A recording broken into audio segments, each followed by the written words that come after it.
ധാന്യങ്ങളിൽ ഏറ്റവും നല്ല ടേസ്റ്റി ആയിട്ടുള്ളത് ചാമയാണ്. ഇത് കഞ്ഞിയായിട്ടാണ് ഉപയോഗിക്കുന്നതെങ്കിൽ 10 മിനിറ്റിൻ്റെ ആവശ്യമേ ഉള്ളൂ.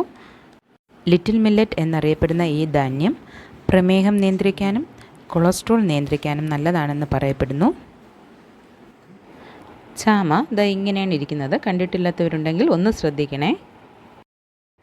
നല്ല വെളുത്ത നിറമല്ല, ഒരല്പം മഞ്ഞ കലർന്ന വെളുത്ത നിറമാണ്. ഞാനിവിടെ 1.25 ഗ്ലാസ് ചാമ എടുത്തിട്ടുണ്ട്.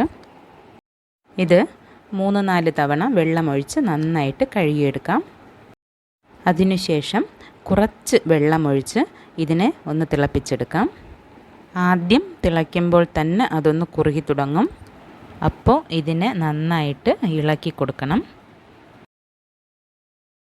കുറച്ച് വെള്ളം കൂടെ ഒഴിച്ചു കൊടുക്കാം. ഈ സമയം ആവശ്യത്തിന് ഉപ്പും കൂടെ ചേർത്ത് കൊടുക്കാം.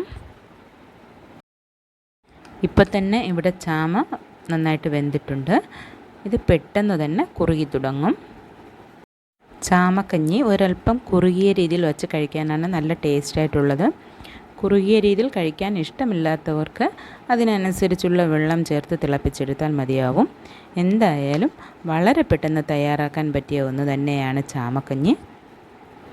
പയറ് തോരനോ കടലക്കറിയോ പപ്പടമോ എന്തെങ്കിലും വറുത്തത് ഉപയോഗിച്ച് ചാമക്കഞ്ഞി കഴിക്കാൻ നല്ല ടേസ്റ്റാണ്. ഇതുവരെ ചാമക്കഞ്ഞി കഴിച്ചിട്ടില്ലാത്തവരുണ്ടെങ്കിൽ ഒന്ന് വെച്ച് നോക്കിയിട്ട് കഴിച്ചതിന് ശേഷം നിങ്ങളുടെ അഭിപ്രായം എന്തായാലും അത് കമൻറ്റ് ബോക്സിലൂടെ അറിയിക്കണേ. ഈ വീഡിയോ ഇഷ്ടമായെങ്കിൽ മറക്കാതെ ഒന്ന് ലൈക്ക് ചെയ്യണേ.